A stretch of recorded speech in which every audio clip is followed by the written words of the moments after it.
Hi, I'm Katrina, and this is Boldly Challenging Ableism.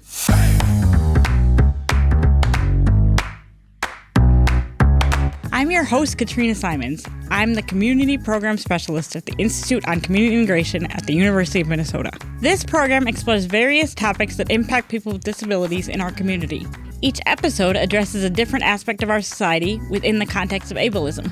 Ableism is the prejudice that stems from the belief or belief system that assumes someone is less capable or less worthy because of a real or perceived difference in ability or function. On this program, we hope to answer some questions you may have been afraid to ask, or maybe some you didn't even know you had. Thanks for joining us. I hope you enjoy the conversation.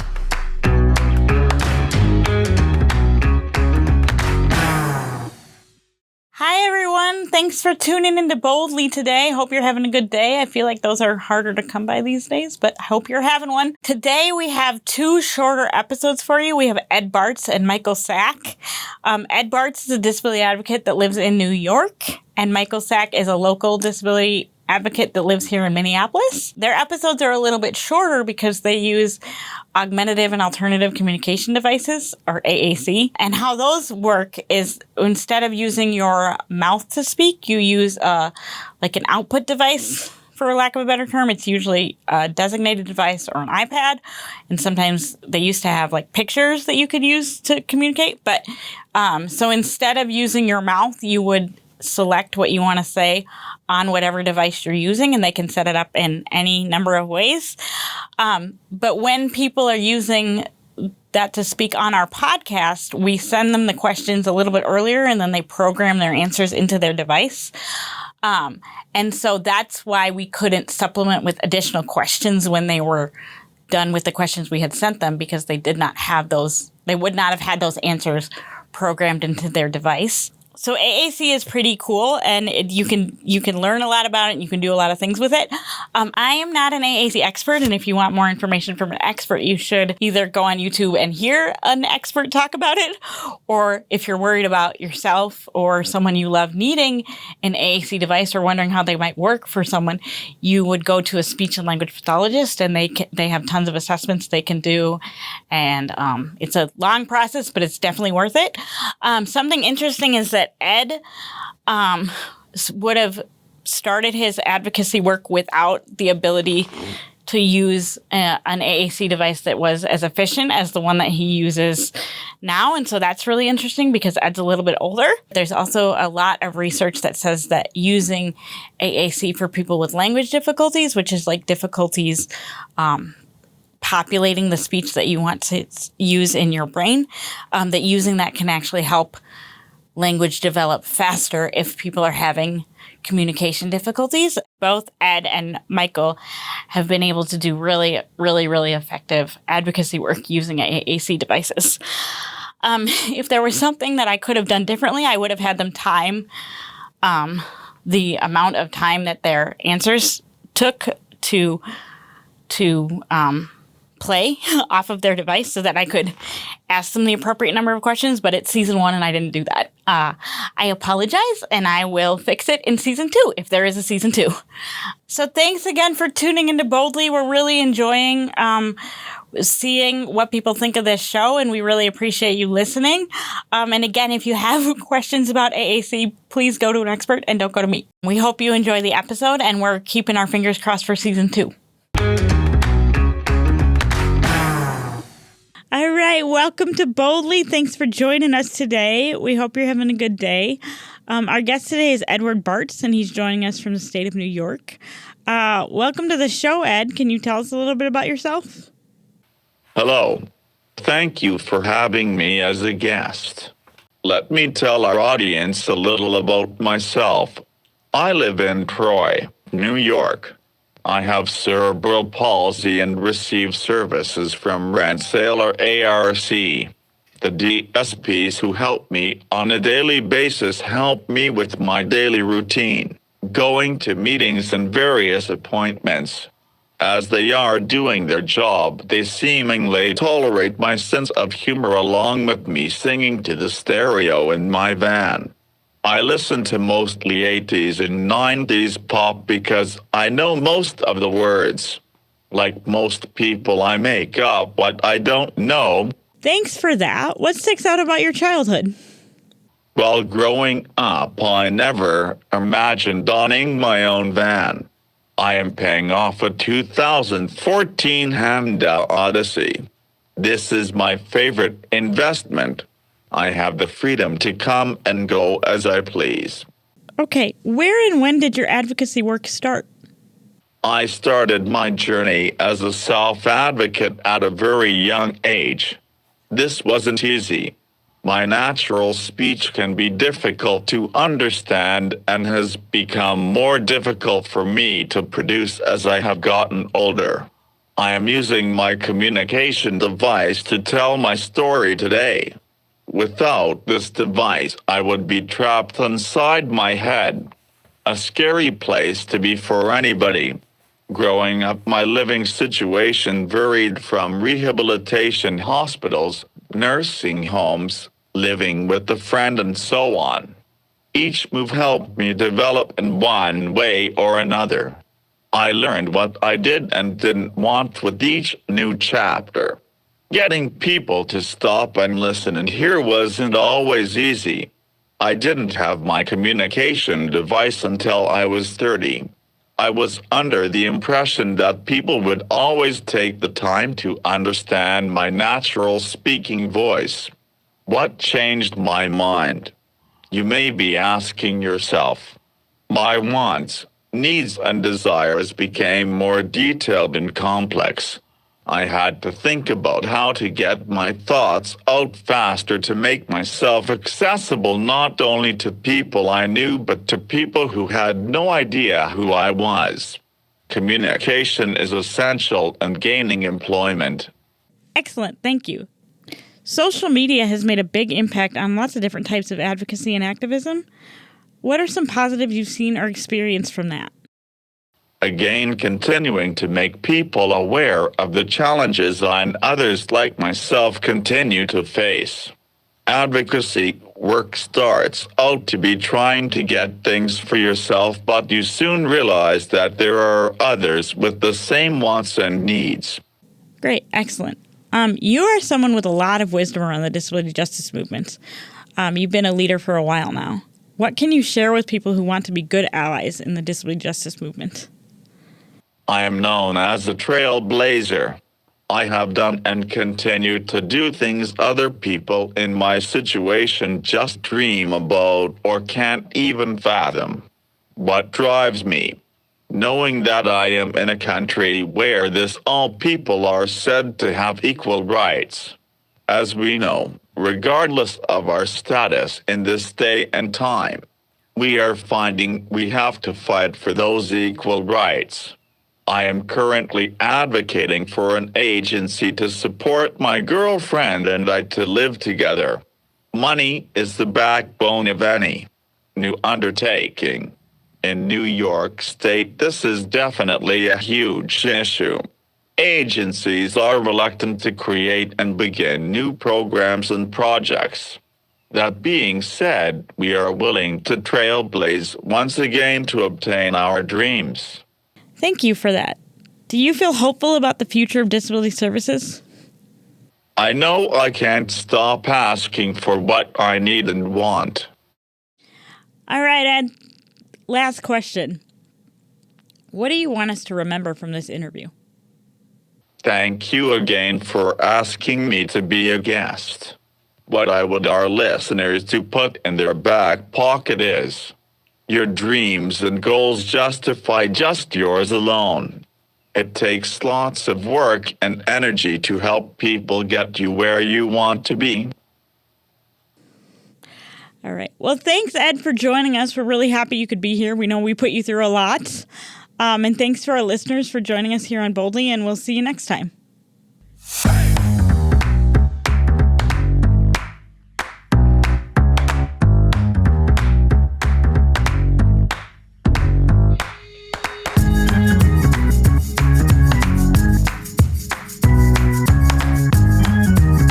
Boldly is a co-production of AM 950 and the Institute on Community Integration at the University of Minnesota. For more information, please visit ici.umn.edu.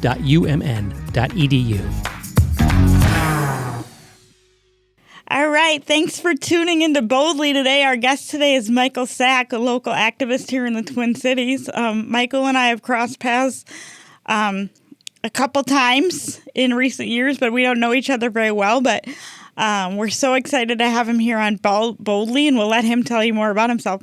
Michael, can you tell us a little bit about yourself? It is nice to talk to you today. I am Michael Sack, a South Minneapolis resident. I will be using an augmentative and alternative communication application on my iPad for this interview.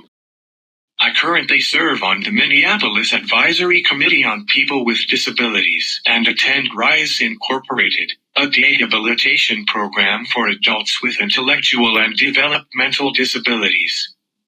Additionally, I play power soccer on a local team, and our season is actually about to start up. I enjoy watching Minnesota sports, as I split partial Twins season tickets with a friend.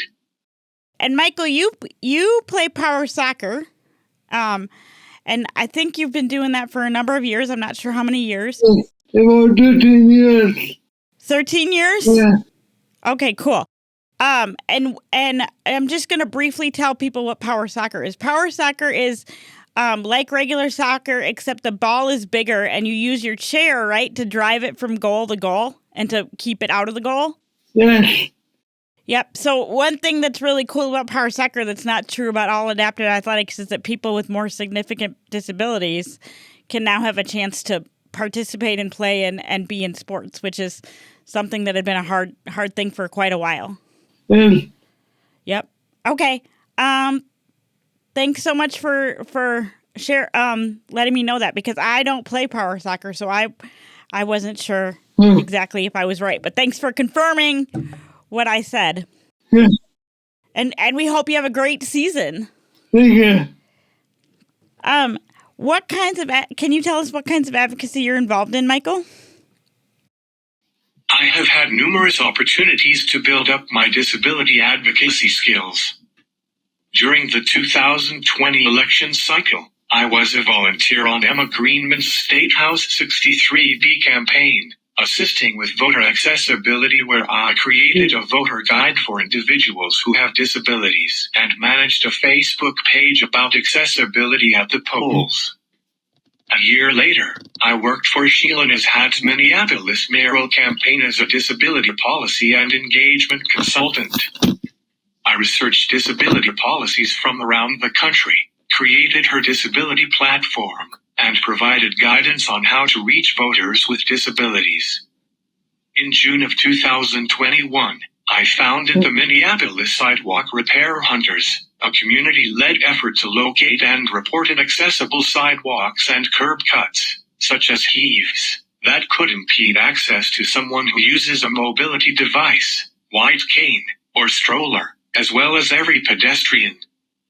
I submit reports to the city of Minneapolis every month or so, depending on how many submissions I receive. I first created a Facebook page and then made a whole website a couple months later that details the effort myself. As I mentioned before, I am a member of the Minneapolis Advisory Committee on People with Disabilities. The mayor-appointed committee provides input on how to implement Americans with Disabilities Act features and mechanisms into city and park board projects, as well as how to ensure that the city government is accessible to all.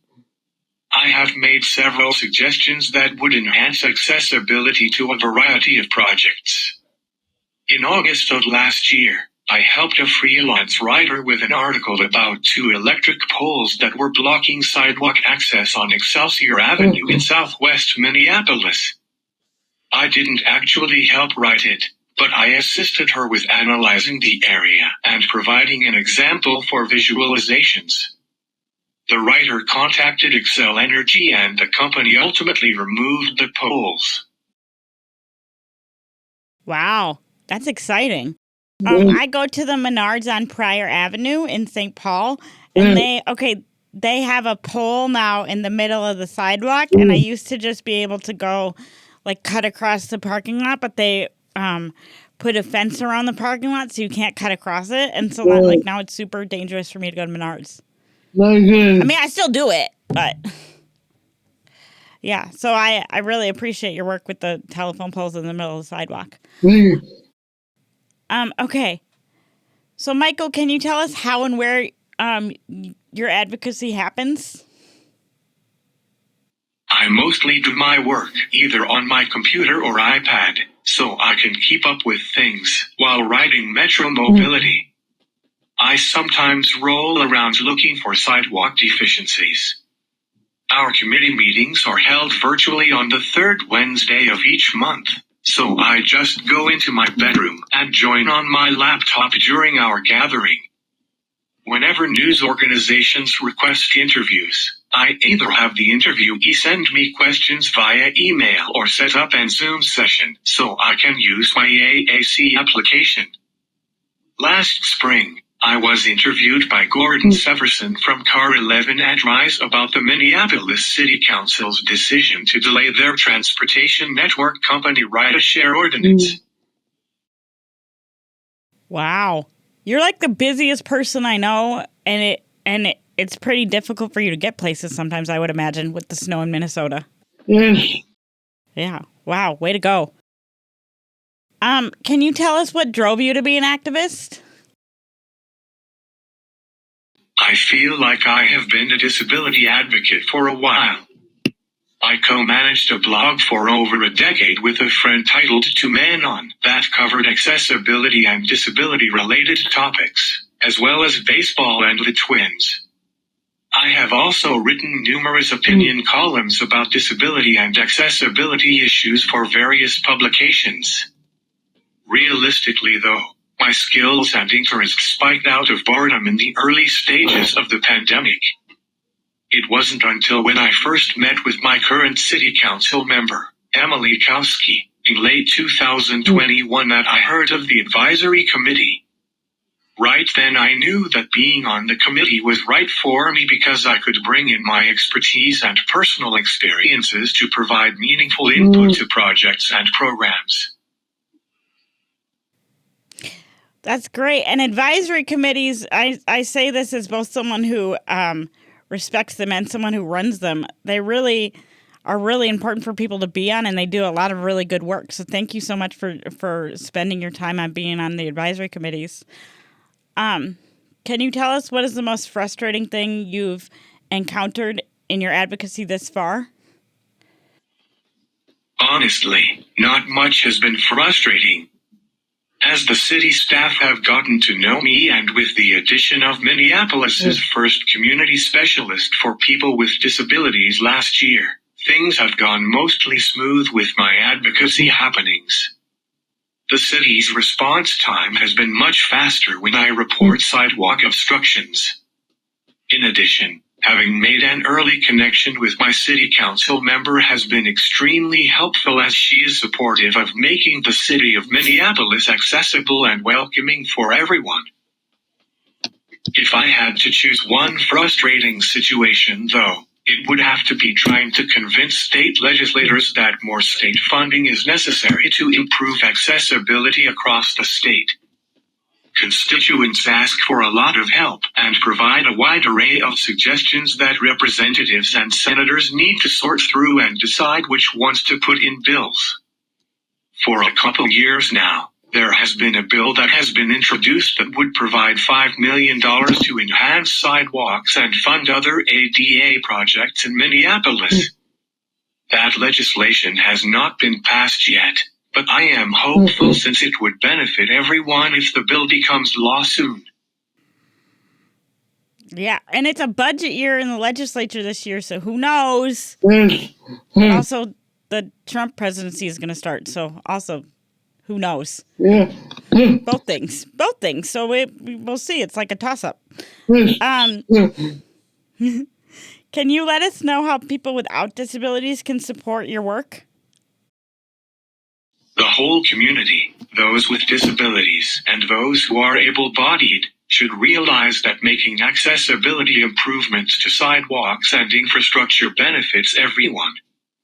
Every resident and visitor should not be hesitant to contact city officials or community organizations if they see something inaccessible or that could be improved to make it accessible for everyone. Regarding sidewalk access in Minneapolis, your listeners can go to nplssrh.org to learn more about how they can help improve pathways in the City of Lakes. Yeah. Well, I don't live in Minneapolis. I live in St. Paul.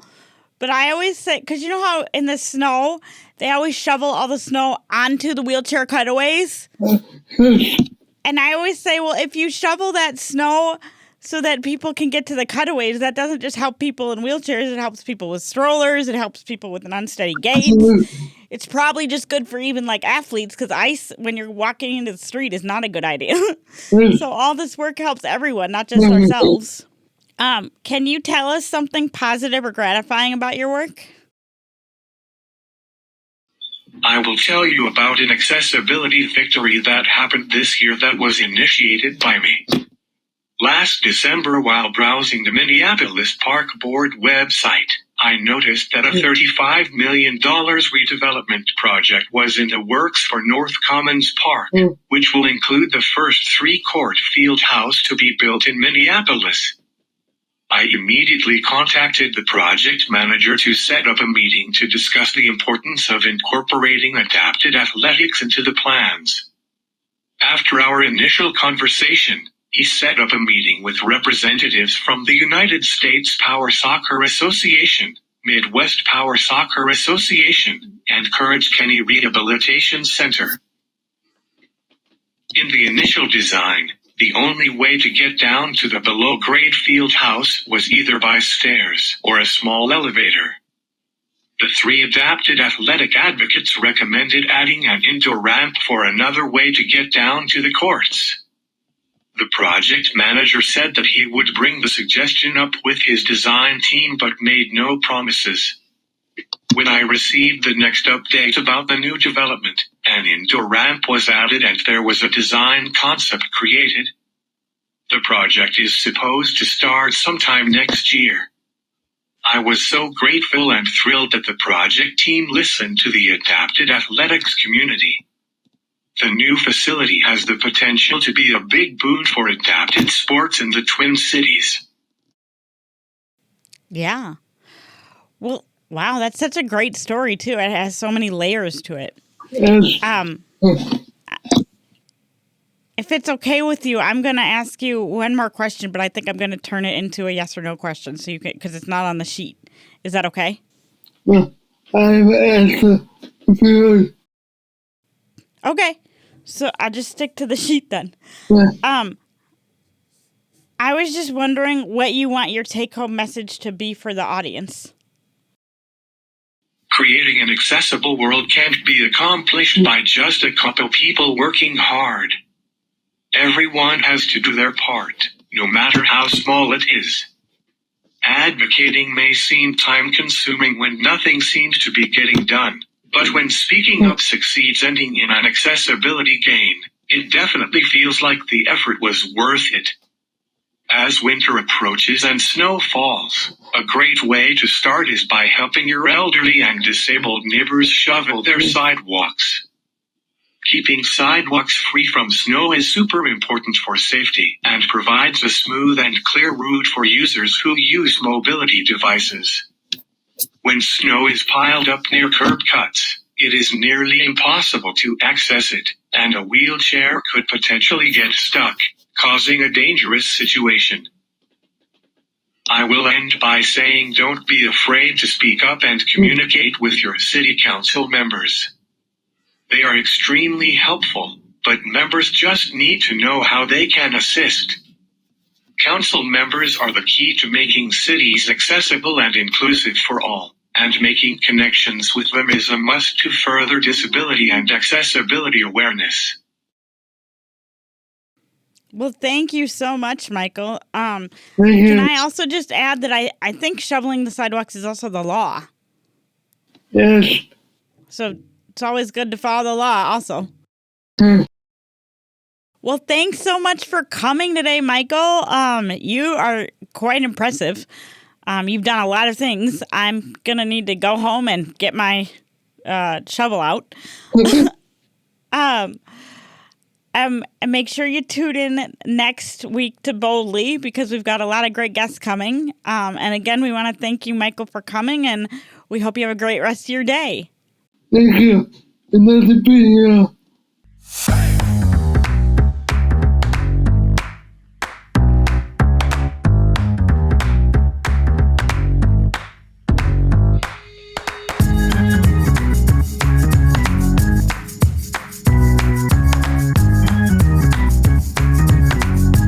Boldly Challenging Ableism is a co-production of AM 950, the progressive voice of Minnesota, and the Institute on Community Integration at the University of Minnesota.